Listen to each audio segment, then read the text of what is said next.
বর্ষা মৌসুমে তো আসলে ডেঙ্গু প্রাদুর্ভাব বেশি দেখা যায়। ডেঙ্গুর সাথে তো এডিস মশা দিয়ে ডেঙ্গু হচ্ছে, চিকুনগুনিয়া হচ্ছে, জিকাও হচ্ছে। জিকাটা আমাদের এখানে অনেকটাই কম, কিন্তু চিকুনগুনিয়াতে প্রাদুর্ভাব কিন্তু এবার বেশি দেখা যাচ্ছে গত বছরের তুলনায়। তো সেক্ষেত্রে যে ডেঙ্গু চিকুনগুনিয়াতে বর্ষার সময় থেমে থেমে বৃষ্টিপাতের কারণে হচ্ছে, এমনি সময় তো হচ্ছে, কিন্তু এই সময় বেশি হচ্ছে শরৎকালে কিন্তু এমনি সিজনাল ফ্লুটাও কিন্তু হচ্ছে। সব কিছু মিলে জ্বর যখন আমার সাথে জানতে পারে না নাকি ডেঙ্গু চিকুনগুনিয়া নাকি অন্য কোনো কারণে জ্বর বা কোভিড হচ্ছে কিনা, সেই জন্য চিকিৎসকের কাছে অবশ্যই আসতে হবে এবং এই সময়টা খেয়াল রাখতে হবে যখনই ঘুমায় দিনে বা রাত্রে অবশ্যই মশারির মধ্যে, সাথে একটু লম্বা হাতে জামা কাপড় পরে বাবার সাথে বাইরে বের হলো, মোজাটা পরলো। বা বাচ্চাদের ক্ষেত্রে খেয়াল রাখতে হবে, বাচ্চারা তো খেলাধুলা করে, ঘেমে যায়, খামটা বসে যায়, ঠান্ডা লেগে যায়, বাচ্চা তো বলতে পারে না তার জ্বর হলে। এক্ষেত্রে খেয়াল রাখতে হবে বাচ্চাকে আসলে কি নর্মাল সিজনাল ফ্লু নাকি ডেঙ্গু নাকি চিকুনগুনিয়া। সেক্ষেত্রে অবশ্যই শুরুতে দরকার সবাই সচেতনতা হওয়া, জ্বর ঠান্ডা বেশি যাওয়া হোক না কেন চিকিৎসকের পরামর্শ নেওয়া। আর যেটা দরকার, চিকুনগুনিয়াতে আসলে যেহেতু মৃত্যু ঝুঁকিটা অনেকটাই কম, যার ফলে আমরা ডেঙ্গু নিয়ে বেশি সতর্ক থাকি, আর মৃত্যু হারটা অনেক বেশি।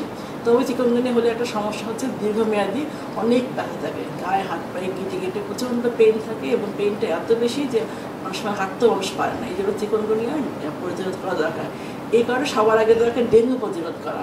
এডিস মশা, যেটা এডিস মশা প্রতিরোধ করলে কিন্তু এডিস থেকে যেগুলো জীবন আমাদের রোগগুলো হচ্ছে ডেঙ্গু চিকুনগুনিয়া জিকা সবটাই কিন্তু আমাদের নির্মূল হবে। আমরা এডিস মশা বংশ বিস্তার রোধ করা সবার আগে প্রয়োজন।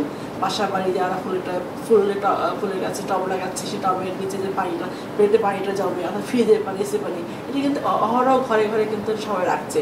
সেই পানিটা 3 দিন জমা থাকলে সেখানে ডেঙ্গু মশা ডিম পারে। আর বর্ষা মৌসুমে তো বাইরে দেখা যাচ্ছে টবের পোশাক খেয়ে ফেলে রাখলো, টায়ার, যে কোনো ধরনের বা আনারসের বিল্ডিংগুলো, সেগুলোতে পানি জমা থাকে। পানি জমা থাকলে সেখানে মশা ডিম পারবেই। 3 দিন জমা থাকলে সেখানে এডিস মশা লার্ভা থেকে অ্যাডাল্ট পরে 5 দিনের দিন হয়ে যাচ্ছে। এই জন্য এটার সাধারণত কোনো বিকল্প নাই, মশা বংশ বিস্তার রোধ করতেই হবে। সেই জন্য সবাই মিলে একসাথে কাজ করতে হবে। হাসপাতালের ভর্তির চিত্র যদি আমরা দেখি সেক্ষেত্রে এখন কিন্তু অনেক বাড়ছে। যদি বলি এই সময়টা ডেঙ্গুর আক্রান্তের সংখ্যা কিন্তু বৃদ্ধি পাচ্ছে, মৃত্যু ঝুঁকিটা অনেক হচ্ছে এবং সাথে হাসপাতালে ভর্তি রোগীর সংখ্যা কিন্তু অনেক। যদি বলি যে ঢাকা মেডিকেল বা সরডি বা ডিএসসি যেটা আমাদের ডেঙ্গুর জন্য করা আছে, সেখানে কিন্তু রোগীর সংখ্যা গত সপ্তাহে কিন্তু অনেকটাই বেড়েছে। এই মৌসুমে তো বাড়বে। আমার কথা হলো প্রত্যেকটা দিনই একদম ডে 1 থেকে, মানে জানুয়ারি মাসে 1 তারিখ থেকে কাজ করতে হবে ডেঙ্গু মশা নির্মূলের জন্য।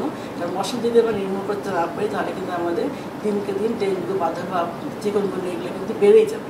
অনেক বছর ধরে আপনারা বলে আসছিলেন যে জ্বর হলেই চিকিৎসকের শরণাপন্ন হওয়া, কিন্তু সাধারণ মানুষের নিজে নিজে ওষুধ খাওয়ার প্রবণতা এটাই খারাপ। কারণ মানুষ হলো যে এত কিছু বলা হচ্ছে, বাবার করে মিডিয়াতে সতর্কবার্তা দেওয়া হচ্ছে, বা স্কুলিংয়ে আমাদের স্বাস্থ্য বার্তা যে যাচ্ছে, সবাইকে স্বাস্থ্য বার্তা যে আমরা দিচ্ছি, স্বাস্থ্যবিধি মেনে চলা বা কীভাবে ভালো থাকা যায়, মানুষ কিন্তু তারপরেও কিন্তু নিজের মতো অ্যান্টিবায়োটিক খেয়ে ফেলে বা ওষুধ খেয়ে ফেলে, যে ডেঙ্গুর জন্য খুবই খারাপ। ডেঙ্গু হেমোরেজির সব এগুলো কিন্তু হয়ে যাচ্ছে, মৃত্যু ঝুঁকিটা অনেক বেশি। মানুষ সচেতন হয়েছে আগের চেয়ে অনেকটা, বলবো যে না হয়নি যে না, হয়েছে, কিন্তু আরও বেশি বাড়ানো দরকার। আরও বেশি নিজেকে অ্যালার্ট থাকতে হবে, নিজেকে ভালো রাখতে হবে, পরিবারকে ভালো রাখতে হবে, দেশকে ভালো রাখতে হবে। ট্রিটমেন্টের ক্ষেত্রে কী বলবেন? ট্রিটমেন্টের ক্ষেত্রে ডেঙ্গুর জন্য তো বললাম, ডেঙ্গুর জন্য কিন্তু বেশি দরকার তরল ম্যানেজমেন্টটা, মানে জলীয় পদার্থের পরিমাণটা তো আসলে কমে যায় ডেঙ্গুর ক্ষেত্রে। সেটাকেই ঠিকমতো যদি করা যায়, যদি ঠিকমতো পানি ওর স্যালাইন খাওয়া হয়, তাহলে কিন্তু সে ভালো থাকতে পারে। যারা খেতে পারেন তাদের জন্য স্যালাইন লাগছে, কিন্তু সে যদি একদিনই খেতে না পারে, হাসপাতাল ভর্তি যদি না হয়, বাসা থেকে নিজের মতো থাকে, তো সেটা যদি শখে চলে যায়, মারা যেতে পারে। এই জন্য দরকার যে আসলে যে জ্বর হলে সেটা ডেঙ্গু চিকুনগুনিয়া যেটা সেটা জানবে না, সে নিজের মতো চিকিৎসা না করে চিকিৎসকের পরামর্শ নেবে অবশ্যই। যদি অনেক সাইনগুলো বিপদচিহ্ন আমরা যেগুলোকে বলি, যে সেক্ষেত্রে ডেঙ্গুর ক্ষেত্রে যদি সে একদমই খেতে না পারে, বমি হচ্ছে বারবার করে, পেটে তীব্র ব্যথা হচ্ছে বা বুকে ব্যথা, শ্বাসকষ্ট হচ্ছে, সেক্ষেত্রে হাসপাতালে ভর্তি হতে হবে। আর ধরো সে যদি নর্মালি খেতে পারে কিন্তু জ্বরটা আছে, খেতে পারছে, তার কোনো শারীরিক এই টাইপের বিপদচিহ্নগুলো নাই, তা সে বাসা থাকতে পারবে।